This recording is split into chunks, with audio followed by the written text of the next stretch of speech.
Suez नहर की दिलचस्प कहानी।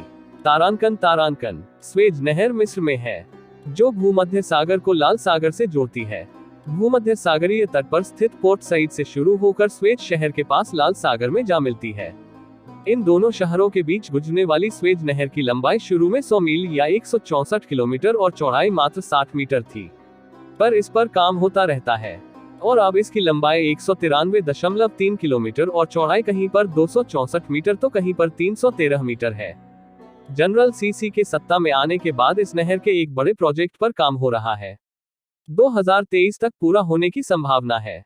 फिर इस नहर की चौड़ाई दुगनी हो जाएगी। इस 193.3 किलोमीटर लंबी नहर की वजह से यूरोप से एशिया का रास्ता बहुत आसान हो गया।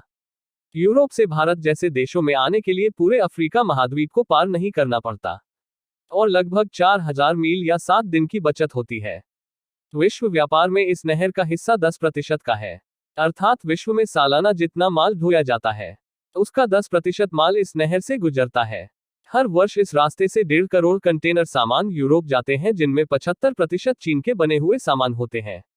इस नहर से होने वाली सालाना आमदनी मिस्र के लिए बहुत महत्वपूर्ण है। ये टूरिज्म के बाद आमदनी का दूसरा बड़ा स्रोत है।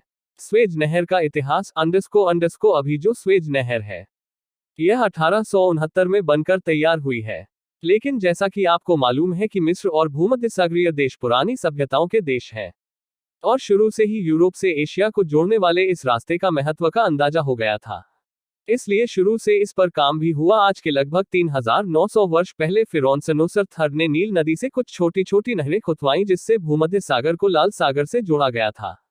इसके बाद दूसरे फिरौन और उसके बाद रोमन साम्राज्य व बाइजेंटाइन साम्राज्य में भी इन नहरों को विकसित किया गया। हजरत उमर के समय जब मिस्र पर इस्लामी सेना को विजय प्राप्त हुई तो मिस्र के गवर्नर हजरत अम्र बिन अलाज ने एक नहर खुदवाई, जिसका नाम अमीरुल मोमिनीन नहर रखा गया। हजरत मुआविया और खलीफा हारून रशीद ने भी इन नहरों पर विशेष ध्यान दिया, लेकिन इन सब लोगों की कोशिशें छोटी छोटी नहरों को ही विकसित करने पर रहीं। शायद उस समय की जरूरतें भी इतनी ही थी।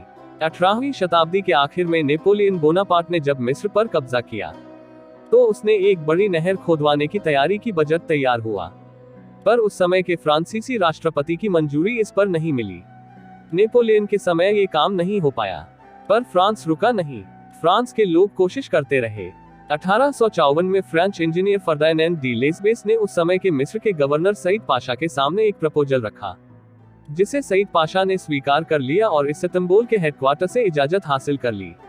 इस तरह 1858 में मौजूदा स्वेज नहर बनना शुरू हुई, जो 10 साल बाद 1868 में बनकर तैयार हो गई। इस नहर के लिए रातों दिन शिफ्टों में काम हुआ। प्रोजेक्ट की शर्तों के अनुसार काम करने वाले 85% मजदूर मिस्र के थे। इन 10 सालों में 1,20,000 मजदूर खाने पीने की कमी और दूसरी बीमारियों में मर गए। आज मानवाधिकारों का चैंपियन फ्रांस ने मजदूरों को जरूरत भर का खाना भी नहीं दिया, वह मर गए। मिस्री मजदूरों की चिंता न तो फ्रांसीसी लोगों को थी और न ही मिस्र पर शासन करने वाले तुर्कों को। 1868 में बनने के बाद इस नहर की जिम्मेदारी फ्रांस को मिली। आमदनी का मात्र 15% हिस्सा ही मिस्र को मिलता था। 1954 में जमाल अब्दुल नासिर ने स्वेज नहर फ्रांस से लेकर उसका राष्ट्रीयकरण कर दिया, जिससे नाराज होकर फ्रांस, इजरायल और ब्रिटेन ने मिस्र पर हमला कर दिया। उसके बाद 7 वर्षों तक ये नहर दूसरों के कब्जे में रहने के बाद मिस्र को वापस मिल गई।